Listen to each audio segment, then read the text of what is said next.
devotion, leading to the power of sacrifice. Hello everyone, and welcome to this month's virtue practice. As you have heard in the introduction, we're working now with a different quality of the virtues. We're seeking them outside of ourselves. And so we're seeking where it is in the environment, in what we hear, in the words that are experienced, in people, in places, in holy places, in everyday circumstances. So each month we will be presenting a relationship to a particular virtue, but just to begin our work with it, but it's for each of us to seek this virtue in our everyday lives or in the events that happen to us throughout the month. And as you encounter the seeking where this virtue is, you can then work with the positivity exercise each day. It doesn't really matter what time of day, but perhaps it's useful towards the end of the day, because it will be a completion of that work and the new day begins, that you would rebuild in your mind the experience where you perceived, felt, saw devotion or the power of sacrifice at work. You want to build that again as strongly as you can as the image where it was perceived, like the circumstances that were outward, that also the inner experience. You put yourself back in that place. And then from there, you work with the positivity stream, which is your skin is porous, and you allow that substance of devotion or the power of sacrifice to stream in through your being to culminate in your heart, and in a certain way join with the love that's in your own heart, and then stream up and out of your eyes and into the environment around you. So that's a daily practice, and yet each day you may find a new act, experience, awareness of devotion or the power of sacrifice, and you can change the event accordingly. But if you didn't observe that or experience it or could not find it, you can use one from an earlier point in the month and rebuild that experience. Now, what's extraordinary about working in this way is that the more we work with it, the more we will see it. And so it's fine to go back to one time and time again in order to build the muscle of perceiving devotion and the power of sacrifice. Following this introduction is the conversation or a picture that I will bring to add towards the quality of this virtue. And you can use that if that's helpful. But you can also from that glean the different ways that we are seeking, looking, trying to perceive the virtues at work in the world around us and how that's affecting us. Thank you.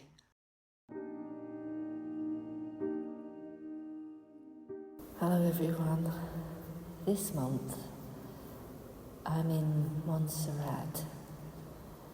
Montserrat is now a extraordinary, almost religious village that's in the mountains of outside of Barcelona. I'll tell you just briefly the legend. the legend has it that St. Luke of the Gospel was asked to carve a statue of the Madonna and Child, and that was brought actually here and was a part of the founding of a congregation in the area until there was an invasion, in which case the statue was hidden. And then it was lost. It was many, many years, and people had forgotten exactly which part of the cave. And you can probably understand that if you were to see Montserrat, these very mounds, that it could be easily lost. But there came a point where these young shepherds were shepherding and saw a light in the cave, and there they found the Madonna, and they was able to bring this Madonna back with them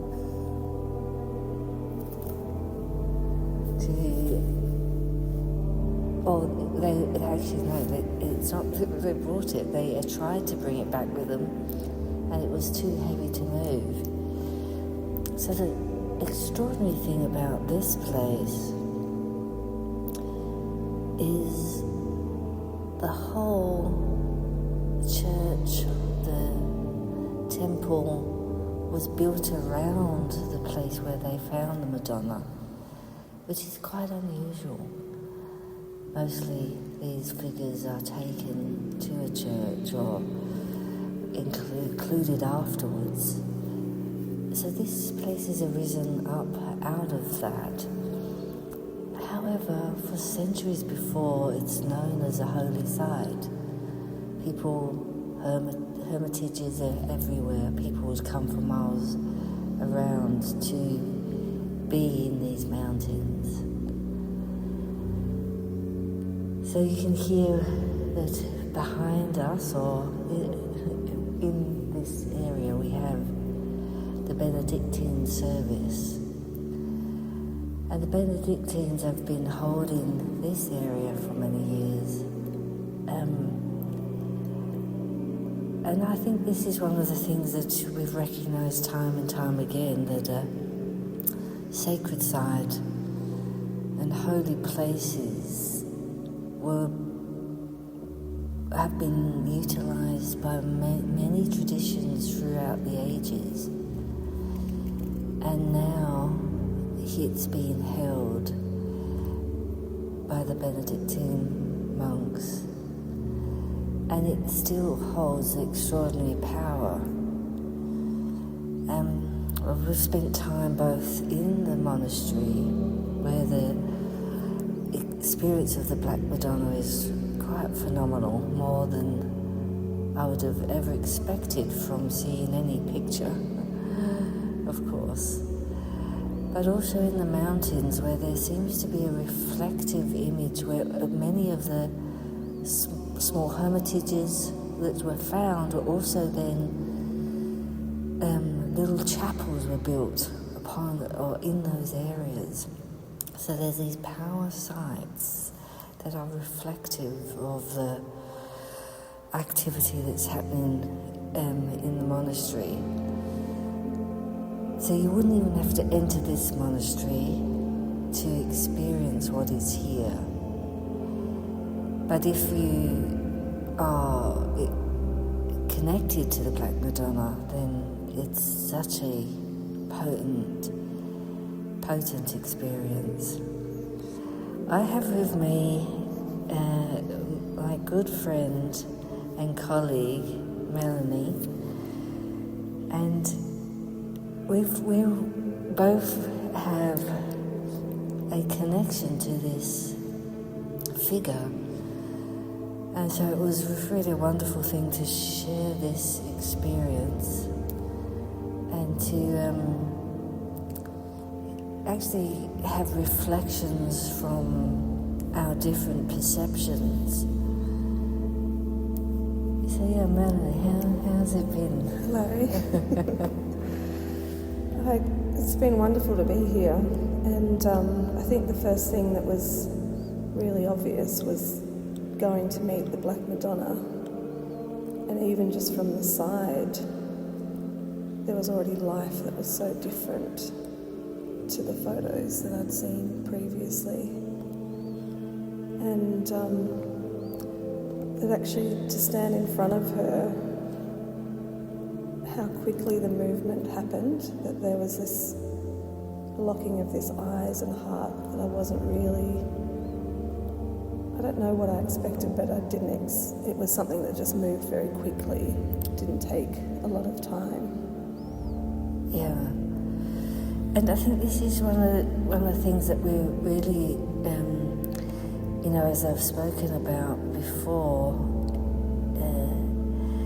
interested to understand what comes from the place that exists and what comes from us that go lovingly, positively to a place.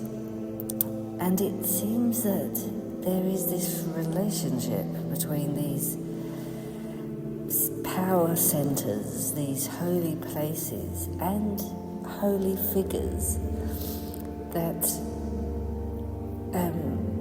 themselves have something, and also our individual ability to be open to that.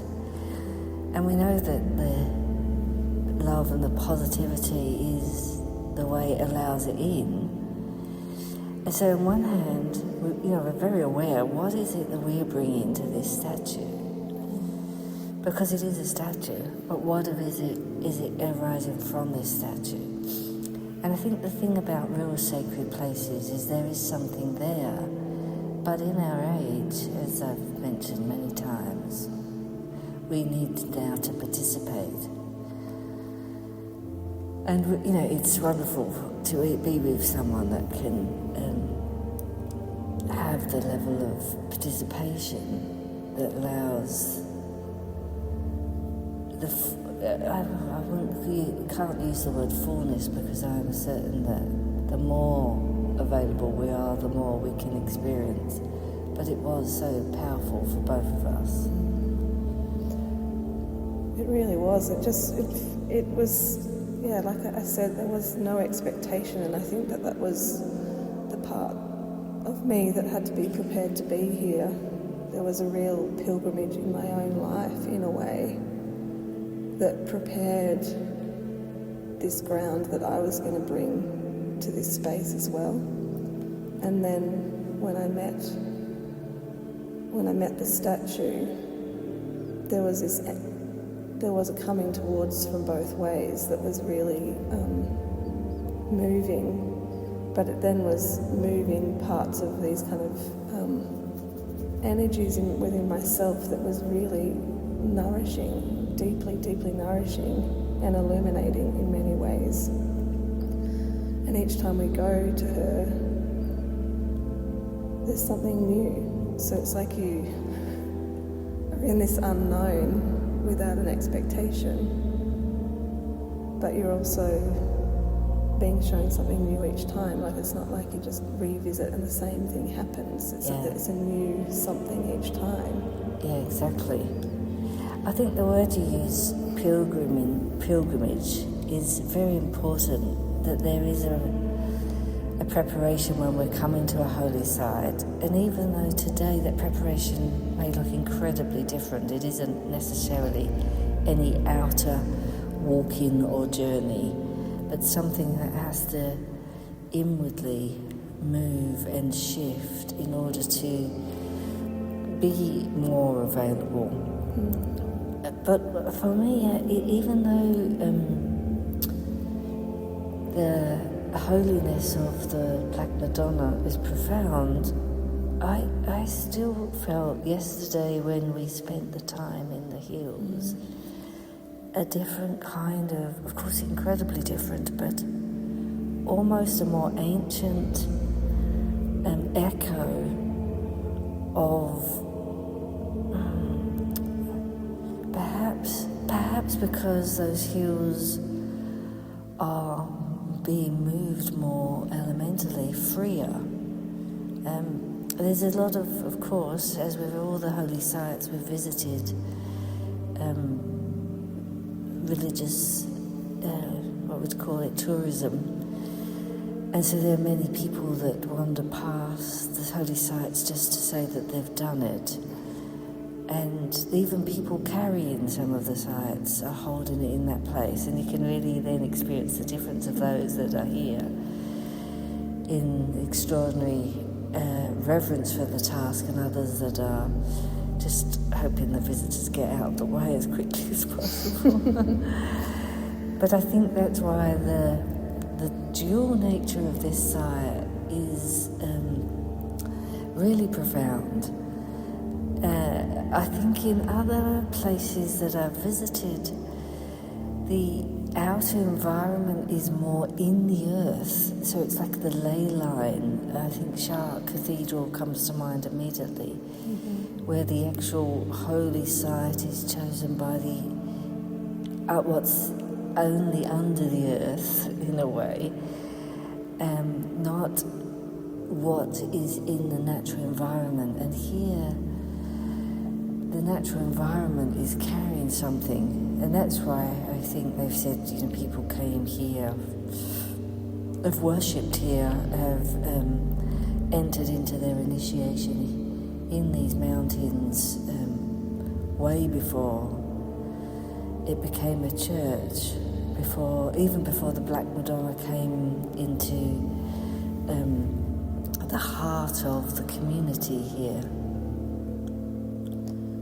It's an interesting thing you were just saying about there's so many sites here, and there's so much kind of impact of people's ideas of what should be here, and finding what moves in you, or where you awaken, or where you're illuminated to something is really important. It's not just because it's here everything is important or moving, but actually where do we get called, and how do we kind of meet the picture or the statue or the sound or the hermitage space.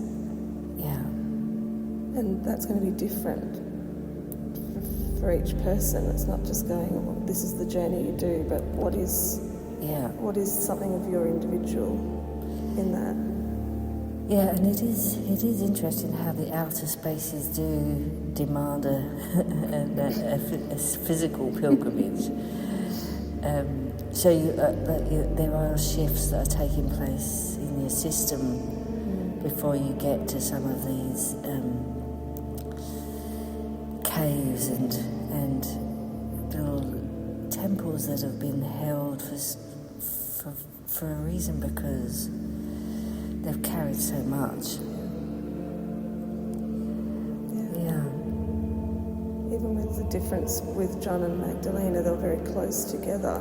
Yeah. But the presence of the space was so different. Like when we're sitting on that space where I heard the bird life come in with Magdalena. Yeah. The softness and the singing of that space. Yeah, the chapel of Magdalena and the chapel of St. John are just two chapels that you can perceive because it's so available still, were put there because there already are energy centres, not... Someone's already taken up the space and the work there. And this is again another inquiry. How much did that individual initiate who took up the original space create a centre, a portal that then others felt into or connected to later? Or how much did they stop and find that place? Now we hear many legends where initiates walk to a place knowing that it's a sacred site, a pagan site, or a power centre, and then have found this is my place to continue my work or evolve my work, my inner work. or my ministry. And you can see here what's so interesting is there's so many places. I think the first thing we said when we got here is, but we're not here long enough. There's so much to experience. Because it's not one energy site. And I had that experience in the nightlife of the first night, that there are these, how clear that was here. So we were in a way, spending time in different sites and experiencing how different they are, but then also to experience what changes in me if I go out to the nature sites and then back to the Madonna. Yeah, like you said, that requirement to go out, but there's this walking and this physical getting through something to get to the heights of the chapels, and then walking into the chapel where the Black Madonna is there's an availability to be able to sit in something that's already there, but it's different to get from the outer to the inner in that space. Yeah, very profound. And the reflection of the St. George behind Madonna, in that chapel behind Madonna. Yeah, so there's these points where we're seeing mirror images of what's out is then brought in, and these the Black Madonna's looking out to the main altar, but behind her is actually an inner altar, and at the back of that inner altar is the other patron saint of the area, the St. George. Now there's also a chapel for Michael here. So the richness of this place and the qualities are, it really is every site that we visit that is known as a pilgrimage site has this kind of signature of this sacredness, this holy place. And this is again one of these profound recognitions. You can walk into various churches or synagogues or temples in the world and not experience the holiness of it. What you experience is the devotion of the congregation that can make it or not make it some substance-filled space, or the architecture, or something that's been given to it. But of itself, it's not emanating like these pilgrimage sites are. And so it's very, very clear that this is the pilgrimage site. And so many people will do the walk up the mountain to get here so that they can activate the system, the bodily system, so that they can receive more. But that's not essential today. And what we find, whether you're going towards a pilgrimage site or a event where there's going to be a deep transformation, that there's already a preparation taking place. Pre-getting here, you mean? Yeah, we're already on a pilgrimage before we enter a sacred site. And I think that's probably one of the key ingredients to meeting a sacred site. And that doesn't mean to say there's any given length of time for that. I think I was saying that yesterday. It was the 12 weeks before I arrived here that it wasn't until I was preparing to get here that I looked back over those 12 weeks and what was prepared in that pilgrimage and that taking place. And Yeah, I think there's something, I don't know if it's just from my own experience, of this kind of unknownness, like this dedication to the pilgrimage without this point or having something at the end. That there was this dedication to that 12 weeks, but I didn't have it in relationship to being here. It wasn't until I got here that I went, oh, there's this experience that's just taken place. Yeah, I think that, well, there's a couple of things that are important is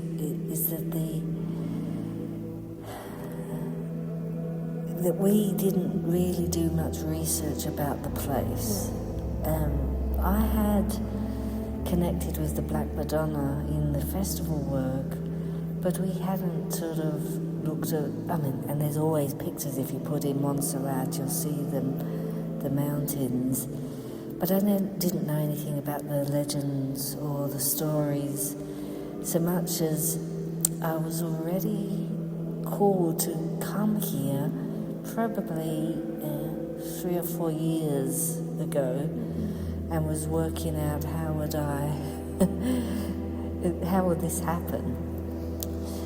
So once it got put into place, and I think once I laid down the actual, this is when I'm going to be going, and started the reality of that, that's when it really started to happen inwardly. And one of the things I noticed is that even in the festival work I was giving, already the Black Madonna pictures were coming in, even though I wasn't here yet, because the inner process began way before being here outwardly. So once here, and then hearing of the legends, I was quite glad not to have built too much from the external sources, too much of what's there. So obviously we've not spoke about everything that is about this place. Everyone will find, as you said, their right relationship to the different centres here. I think one of the questions we've been holding to is the virtue that it calls up or gives to us when we're in this particular sacred site. And that's been interesting because given there's so many inner centres in this centre, I could not say there is a distinct single virtue. It's interesting because I've just been pondering it the last little while and wondering whether it was magnanimity. But also it's that kind of line between what is my virtue that I'm growing or working with and what is the virtue that is here. So I think, is that what would make it more... Yeah, that's interesting. Like, how do you look at it and go, it's not just that, because there might be that kind of perseverance that's required on the walk is different to the sitting in the space. Absolutely. But I think that's actually really important because, again, we are trying to ask that question. What does the space itself bring, give, cultivate, or what's coming from within, and then the relationship between those two. Yeah. There's something of that it is the presence that it carries means that it's very different to life where I'm carrying. Yeah. And then here there's this kind of givingness, which is why I was wondering about that. Yeah. That virtue, that it's just like this. Well, interesting enough, I mean, there is, I think, I did obviously think of the perseverance given what we had to do. But I also sort of experienced certain faithfulness, but that was partly, I think, to do with You know, yesterday when we walked through the hills, we actually couldn't see sometimes more than 10, 20 paces in front of ourselves because we're in the clouds. And we didn't know if we'd missed a chapel or we'd taken a wrong turn some of the time. And it was interesting on the way back down when the sun had come out and we could have seen that had we not had that outer experience, we wouldn't just have said we just have to keep faithful to what we are going towards, because once the clouds were there, it was so clear. The chapel was right there, we could have seen it. There was moments where I just was actually not even trying to look ahead of the path, but just look down and take the steps because I couldn't see. Yeah. It was just cloud. That's right. So all I could do was look right in front of me and just be each step. And there was something really, it was just so wonderful to kind of get there and be in this awe and wonder, and then on our way back going, it's so different. Now you can see it. And we've had that experience a few times in a few ways on this particular pilgrimage. And I think that has to speak something of the virtue that it holds. Because there was such a mystery in that. Yeah, it totally was. It said something about, I think that was the thing, was when I was looking at how I got through it, that was the self-reflection part, that I required the outer to be like that so I could see something of like how the outer mystery allowed me to live into the steps themselves. Yeah. I mean, it really seemed difficult to get there. Or unknowing, that's the word. You're so unknowing, and yet we persevered. And then realising, actually, it was also clear, it's just we weren't able yet to see it. And it was really being in those places and sitting there, and then all the clouds shifting and the sun breaking while we were sitting there, and seeing that, this is what we... And the downhill was actually, in some ways, more difficult because we were leaving that place. Yeah. And I think that was really... We knew exactly where we were going, but it was actually felt a little harder. Yeah, it felt hard to leave that place and meet kind of going back down to the earth sphere with it. Yeah. Yeah, so this is interesting you use that word, because that was one of my nightlife experiences. When I say nightlife, not while I was dreaming, but when I woke in the night with these pictures of the place. And interestingly, that happened a lot here. There's been very little sleep, but lots of energy to walk from the mountains every day. But in those small hours, these pictures of this reflection of the outer and the inner.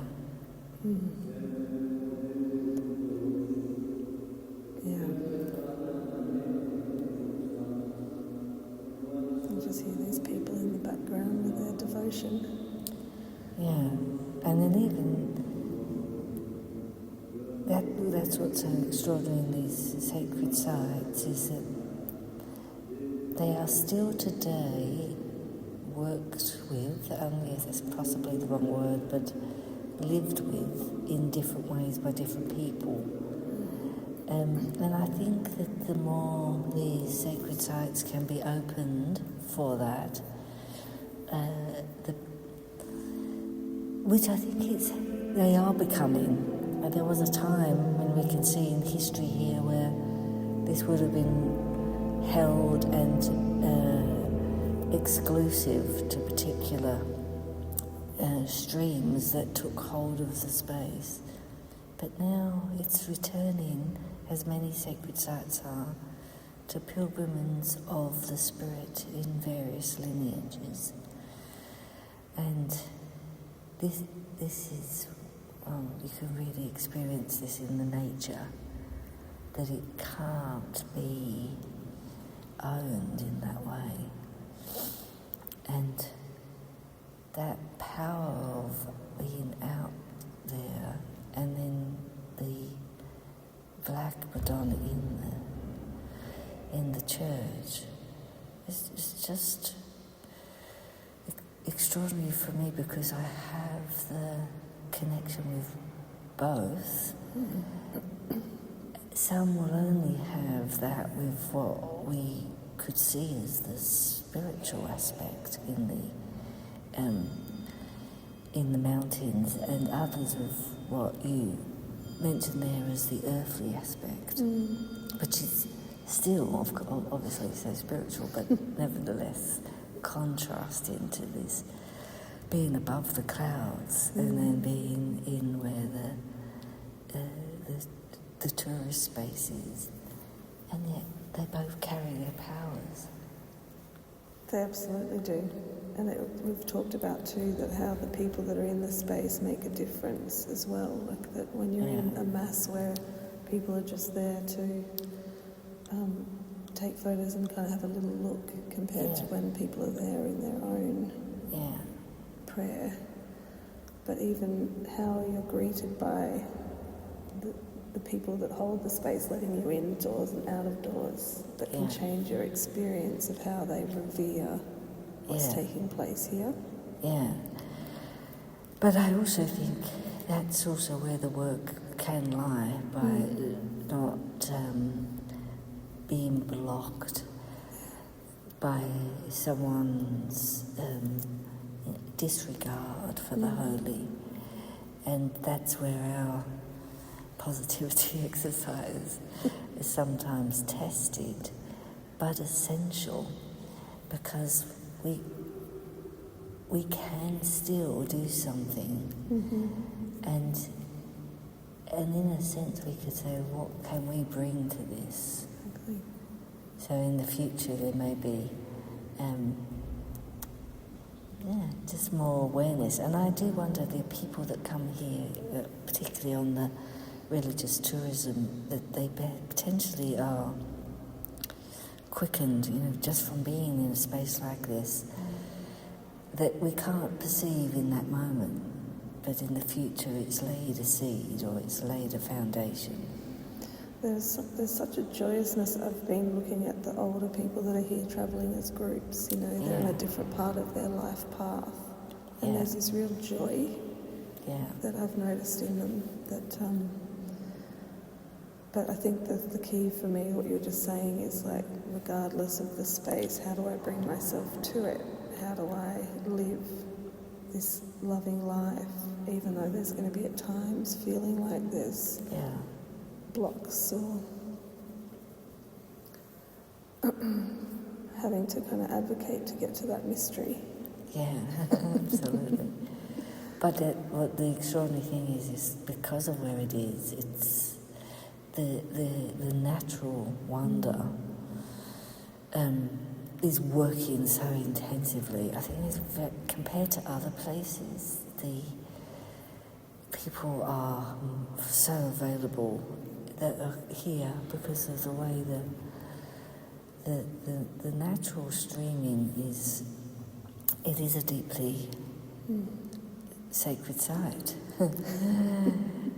It's a perceptible sacred site to be held with the senses, which is a doorway for something else to happen. Whereas other sacred sites are not perceptible by the senses. And so there is something else that's,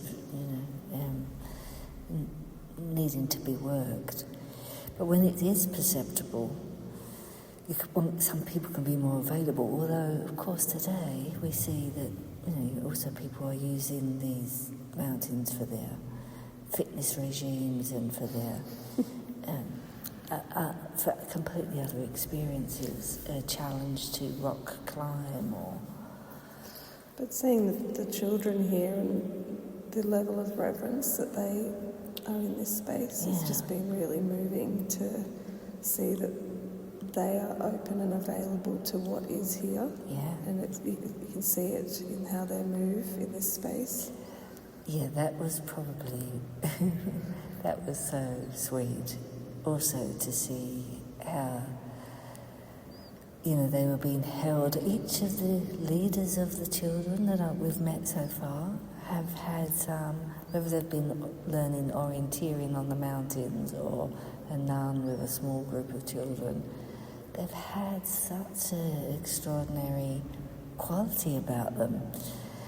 And you can see that they've got a relationship to the site, and then they bring the children in there, and what that allows for the seeds to come into the child's soul, because the teacher that they love loves what they're doing. It was so wonderful to see that, and to see that contrast in between a nun carrying a group of children and a teacher carrying an orienteering group on the mountains, and yet you can see it reflected so well. They don't have to be religious to do that.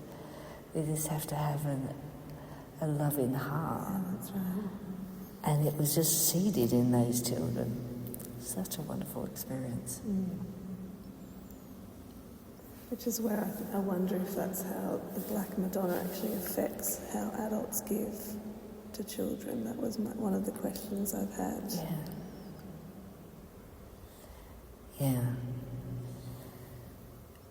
Yeah, and that's been part of the Black Madonna's mystery, that everybody gets what they need.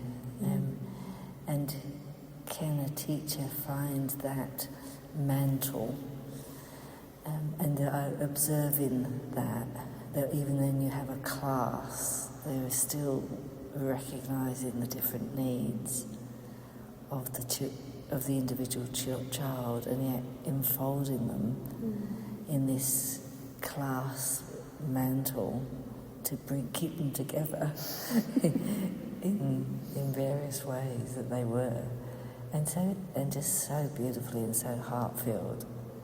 I was just so aware of the two different teachers that we encountered more strongly yesterday. There were several, but a particular group on the mountains that actually helped us find our way outwardly.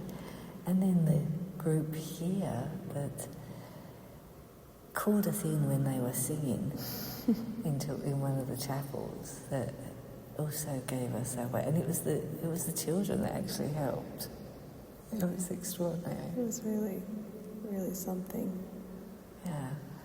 Well, this has been so rich, and that's just, we could continue for so long with this, because there's so many points. I use the word point just as a picture that I saw of the pentagram in the varying points of different expressions, both in the what we've termed the earthly and the heavenly aspects of this extraordinary place. Well, thank you, Mel, for journeying with me. Thank you. It's been very moving to be here and to witness and participate, and I hope to carry it forward. Well, I don't think you can forget a visit. A visit, that's the wrong word. You can't forget an experience like this. And that's what really, I think, is another signature of our relationship to these sacred sites.